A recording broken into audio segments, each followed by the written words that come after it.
What's up mga tol? Magandang araw sa inyong lahat. It's me again, Hepe. Kumusta tayo mga tol? Ayos lang ba tayo dyan? Siya nga pala, welcome ko nga pala yung mga bago nating subscribers. Welcome po dito sa aking YouTube channel. Salamat po sa suporta mga tol. Malapit na po tayong mag 4K subscribers, kaya tuloy-tuloy lang tayo sa paggawa ng content. Anyway mga tol, pag-uusapan nga pala natin ngayon yung binuo kong SSCX nung nakaraang araw.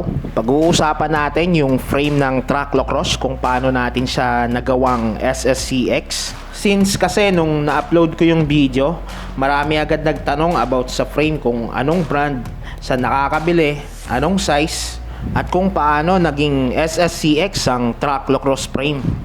Sasagutin natin lahat yan mga tol. So sa mga nagtatanong kung anong brand name ng frame, ang brand name ng frame is the Frajek High Tensile Traclocross frame.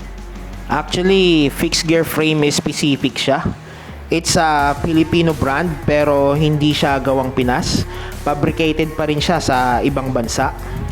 At kaya ko naman nasabing Filipino brand, gawa ng ang mismong may-ari ng the Frajek is Filipino. At sa pagkaalam ko, sila rin ata ang nagdi-design ng mga the Frajek frames and components. Sa mga nagtatanong naman kung saan nakakabili ng Traclocross frame ng the Frajek, kung nandito kayo around Laguna, mabibili nyo ang ganitong frame dito sa Cycling Culture PH.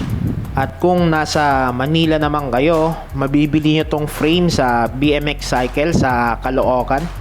Sila yung pinaka-main na nagdi-distribute ng the Frajek components sa buong Pilipinas. Sa mga nagtatanong naman about sa size ng frame, ang available na sizes ng frame na to is 48, 50, 52, and 54. At sa mga nagtatanong naman kung paano nga ba nagawang SSCX ang Traclocross frame ng the Frajek High Tensile. Pero bago natin pag-usapan yon, ipapakita ko muna yung stock ng the Frajek Traclocross High Tensile frame. So eto yung mga tol, at kung napapansin nyo, wala pa siyang disc brake mount para sa disc caliper. At dun sa build natin na Traclocross to SSCX, naka disc brake na siya. So paano nga ba nangyari yun? Ang ginawa dito sa Traclocross frame is pinakostom siya ng mismong may-ari. Pinalagyan niya ng disc brake mount yung frame and fork. And siya nga pala, ang ginamit na fork dito is the Frajek din.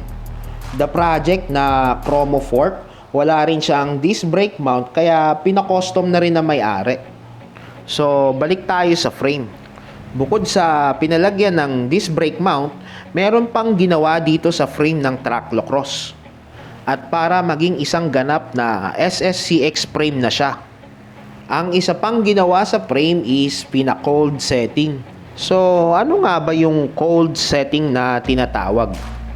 Ang cold setting is paraan siya ng pagbubuka ng chainstay or pag-a-adjust ng hub spacing ng isang frame.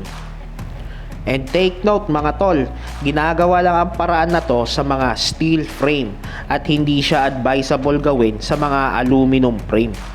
So bakit nga ba pina-cold setting pa yung frame ng Traclocross? Same lang naman silang single speed ng SSCX. Ang sagot naman dyan is, yes, tama, yung pareho lang naman silang single speed. Ang pinagkaiba lang is yung hub spacing ng frame.